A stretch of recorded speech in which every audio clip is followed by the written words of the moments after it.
Rekod padanan cap jari akhirnya mengesahkan mayat yang ditemui dalam beg yang ditanam berhampiran sebuah rumah kosong di Kampung Batu 4 Pedas, Rembau 18 Disember lalu ialah Suri Narudin. Ketua Polis Negeri Sembilan Dato' Al-Zafri Ahmad memaklumkan selain itu polis juga telah menerima laporan analisis DNA daripada Jabatan Kimia Malaysia.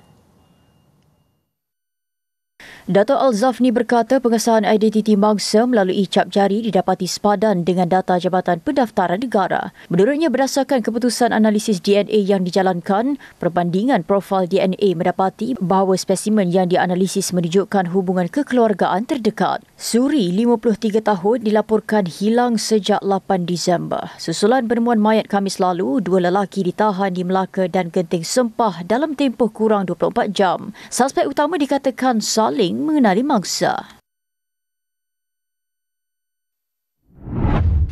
Sementara itu, ahli keluarga Allahyarham Suri yang ditemui di unit perubatan forensik Hospital Rembau menzahirkan rasa lega meskipun masih dalam sedih dan terkejut. Jasad yang ditemui itu sudah dijangka milik wanita berkenaan. DNA yang telah buat ni, saya dapat berubah hati dengan apa yang mereka, tugasan yang mereka buat tu dengan cepat, tangkas. PDRM pun terima kasih sebab cepat buat siasatan apa semua.